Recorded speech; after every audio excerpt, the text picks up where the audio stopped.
അതുപോലെ NDA വളർന്നത് അതിനൊരു പ്രത്യേകതയുണ്ട്. ഈ 3 സീറ്റുകൾ നേടിയത്. ഈ 3 സീറ്റുകളും NDA ജയിച്ചത് അവരുടെ മുഖ്യ എതിരാളി LDF ആയിരുന്നു. അത് നേമത്തായാലും, നേമത്ത് ശിവൻകുട്ടി എന്ന് പറയുന്നൊരു LDFൻ്റെ മന്ത്രിയായിരുന്നു. കഴക്കൂട്ടത്ത് മുമ്പ് മന്ത്രിയായിരുന്ന കടകംപള്ളി സുരേന്ദ്രനായിരുന്നു LDFൻ്റെ ആൾ.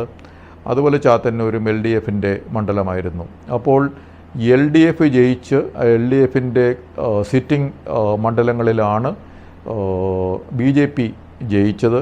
അപ്പോൾ LDF എവിടെ എതിരാളിയാകുന്നോ അവിടെ BJPക്ക് ജയസാധ്യതയുണ്ട് കേരളത്തിൽ നിന്ന് വെളിവാക്കുന്ന ഒരു റിസൾട്ടാണ് ഇപ്രാവശ്യം നമുക്ക് കിട്ടിയത്. അതേസമയം BJPക്ക് ജയസാധ്യത പറഞ്ഞിരുന്ന മറ്റു പല മണ്ഡലങ്ങളിലും UDF ആയിരുന്നു അവിടുത്തെ മുഖ്യ എതിരാളി, അല്ലെങ്കിൽ അത് UDFൻ്റെ സിറ്റിംഗ് സീറ്റാണ്. മഞ്ചേശ്വരത്ത് പ്രതീക്ഷ വെച്ചിരുന്നു NDA, പക്ഷേ അവിടെ UDFൻ്റെ ആളായിരുന്നു അവിടുത്തെ സിറ്റിംഗ് MLA, അല്ലെ സിറ്റിംഗ് സീറ്റാണ്. അതുകൊണ്ട് അവിടെ ജയിച്ചില്ല. കാസർഗോഡ് ജയിച്ചില്ല, പാലക്കാട് ജയിച്ചില്ല, കോഴിക്കോട് സൗത്ത് നോർത്ത് ജയിച്ചില്ല, തൃശ്ശൂർ അവിടെ CPIയുടെ ആയിരുന്നെങ്കിലും അവിടെ കോൺഗ്രസ്സിന് വളരെ വളക്കൂറുള്ള ഒരു മണ്ഡലമാണ്, ജയിച്ചില്ല.